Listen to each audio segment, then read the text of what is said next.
नमस्कार, स्वागत है आपका हमारे channel health and medicine Hindi में। अभी तक अगर आपने हमारे चैनल को सब्सक्राइब नहीं किया है तो प्लीज़ सब्सक्राइब कर दीजिए और नोटिफिकेशन बेल को भी प्रेस कर दीजिए ताकि हेल्थ और मेडिसिन से जुड़ी हुई सभी अपडेट्स आपको मिलती रहे, आप कुछ नया जान सके, सतर्क रह सके, स्वस्थ रह सके। आज के वीडियो में मैं आपको डिप्रेशन से जुड़े हुए कुछ जो शुरुआती लक्षण है, जो शुरुआती संकेत है, उसके बारे में बताऊंगा। और एक खास बात की, डिप्रेशन का जो इलाज है वो 100% मुमकिन है अगर आपने शुरुआती लक्षण के ऊपर ही काबू ले लिया, उसे आपने बाहर कर दिया तो आप जीत सकते हो डिप्रेशन से। जो भी मैं डिप्रेशन के लक्षण आपको यहाँ पर बताऊंगा, उसमें से एक या अधिक लक्षण अगर आपको दिखाई देता है तो सबसे पहले आपको अपनी जो भी नज़दीकी व्यक्ति है, चाहे वो फ्रेंड हो या फैमिली मेम्बर हो, उसके साथ बात करनी है। उसके बाद आपको डॉक्टर के पास जाना है। डिप्रेशन के लक्षण कुछ इस प्रकार होते हैं। नंबर 1 है लॉस ऑफ इंटरेस्ट। वही एक्टिविटी जो आप वर्षों से करते हो, यानी कि आप अपने चाइल्डहुड से करते आ रहे हो, यानी कि आपकी हॉबीज, चाहे वो स्पोर्ट्स की हो, music, singing, dancing, reading, writing etcetera. सबसे पहले अगर आपको अपनी हॉबी में से ही इंटरेस्ट चला जाए, उसमें से ही आपकी रुचि चली जाए, तो यह डिप्रेशन की शुरुआत है।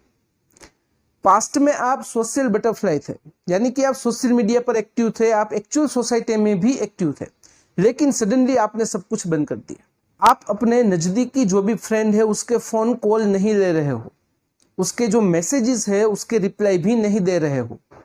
अगर आपको कोई घर पे बुलाने आए तो आप कुछ भी बहाना करके आप उसके साथ नहीं जाते हो, आप बाहर जाना बंद कर देते हो। अगर ऐसे अचानक से ऐसे जो भी चेंजेस है वो आने लगे तो यह डिप्रेशन की शुरुआत है।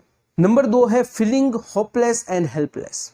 जब भी आप सुबह उठते हो तो आपको ऐसा लगता है कि मैं अकेला हो चुका हूँ, मेरी कोई मदद नहीं करेगा, मैं जो भी बिजनेस कर रहा हूँ, जो भी जॉब कर रहा हूँ, उसका कोई फ्यूचर नहीं है, फ्यूचर में उसका कोई मुझे फायदा नहीं मिलेगा, सब कुछ नुकसान ही हो जाएगा, होपलेस हो जाएगा और हेल्पलेस हो जाऊंगा।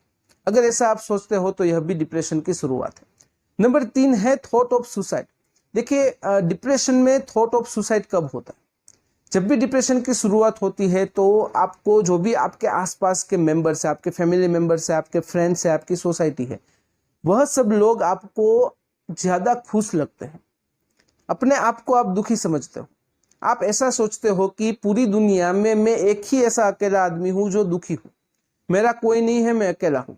इस तरह से अगर आप सोचते हो तो जब भी मेंटल एक्टिविटी होती है, जब भी चेन रिएक्शन होता है, तो उसमें सबसे पहले सुसाइड के थॉट्स आते हैं। तो अगर आपको ऐसे कुछ थॉट्स आते हैं, ऐसे कुछ विचार आते हैं, तो सबसे पहले आपको अपने नज़दीकी व्यक्ति से बात करनी। नंबर 4 है ब्लेमिंग सेल्फ, यानी कि अपने आप को कोसना। छोटी छोटी मिस्टेक हो, सामने वाला तो वह मिस्टेक भूल भी गया है, उसे कुछ परवाह नहीं है, लेकिन वह छोटी छोटी मिस्टेक्स को लेकर आप अपने आप को कोसते रहते हो। इवन जो भी आपने पास्ट में मिस्टेक की थी, न जाने कहां से उसको आप पकड़ के ले आए हो, वह मिस्टेक की सजा भी आपको मिल गई थी, उसका रिजल्ट भी आ गया था, फिर भी वह मिस्टेक को लेकर आप बहुत ही चिंतित होते हो, अपने आप को ब्लेम करते हो, अपने आप को कोसते रहते हो। तो यह भी डिप्रेशन का ही लक्षण है। नंबर 5 है loss of focus and concentration. देखिए, छोटी छोटी चीज भी हो, चाहे आप टीवी देख रहे हो, कोई कॉमेडी मूवी हो या एक्शन थ्रिलर हो, किसी भी टेलीविजन में कोई भी प्रोग्राम देख रहे हो, तो वहां पर आपका फोकस नहीं रहता है, वहां पर आपका कंसंट्रेशन नहीं रहता है। अगर आपको घर के कुछ काम दिए जाए, कुछ जॉब्स के बारे में अगर काम हो, कुछ बिजनेस के रिलेटेड जो भी छोटे छोटे काम हो, उसमें भी आपका फोकस नहीं रहता, आपका कंसंट्रेशन नहीं रहता हो, आप वह काम की शुरुआत कर ही नहीं पाते हो, क्योंकि आपके दिमाग में कुछ और ही चल रहा है।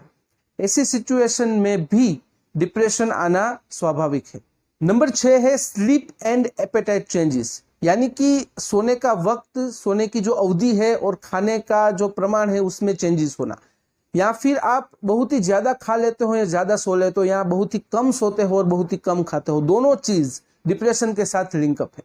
नंबर 7 है अनएक्सप्लेन हेडेक, यानी कि ऐसा सिर दर्द, ऐसा बदन दर्द, ऐसा पीठ का दर्द या फिर ऐसा स्टमक पेन जिसे आप एक्सप्लेन नहीं कर पाते हो, जो दवाई से ठीक नहीं होता है। उसकी मेडिकेशन आप लेते हो लेकिन वो भी बेअसर हो गई है, तो इसे मेडिकल टर्मिनोलॉजी में साइकोसोमेटिक पेन कहते हैं। एक्चुअल में वो फिजिकल पेन ही है, लेकिन उसका लिंकअप आपके मेंटल डिस्कम्फर्ट के साथ जुड़ा हुआ है। जैसे ही आपके विचार अच्छे हो जाएंगे, जैसे ही आपका जो मेंटल डिस्कम्फर्ट है वो कंफर्ट जोन में आ जाएगा, आपका दर्द चला जाएगा। अगर ऐसे कोई भी साइकोसोमेटिक पेन को आप महसूस करते हो जिसका मेडिकेशन से इलाज नहीं होता है, तो यह भी डिप्रेशन की शुरुआत है, यह भी डिप्रेशन का लक्षण ही है। नंबर 8 है एंगर एंड एंजाइटी, यानी कि गुस्सा और चिंता।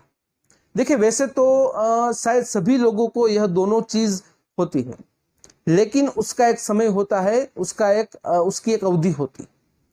जो नॉर्मल लोग होते हैं उसका गुस्सा थोड़ी देर के लिए होता है, उसकी चिंता भी थोड़ी देर के लिए होती है। लेकिन जो लोग डिप्रेशन के शिकार है, जो लोगों में डिप्रेशन की शुरुआत हुई है, उनका गुस्सा और उनकी चिंता कंटिन्यूस होती है। छोटी छोटी चीज पर वह गुस्सा हो जाते हैं, अपने फैमिली मेंबर्स पर, अपने फ्रेंड्स पर, अपनी सोसाइटी पर, और छोटी से छोटी बात को लेकर भी चिंतित हो जाते हैं। क्यों? वो फ्यूचर के बारे में सोचते हैं, वह चिंता को इतनी में से इतनी बना देते हैं, यानी कि कंटिन्यूसली वह चीज के बारे में सोचते रहते हैं। तो वह भी डिप्रेशन का ही लक्षण है। तो दोस्तों यह थे डिप्रेशन से जुड़े हुए कुछ शुरुआती लक्षण।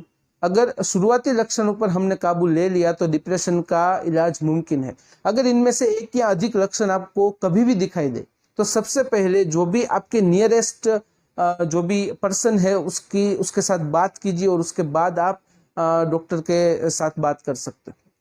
तो आज के वीडियो में बस इतना ही। आज का वीडियो ध्यान से देखने और सुनने के लिए आपका धन्यवाद। जय हिंद, जय भारत।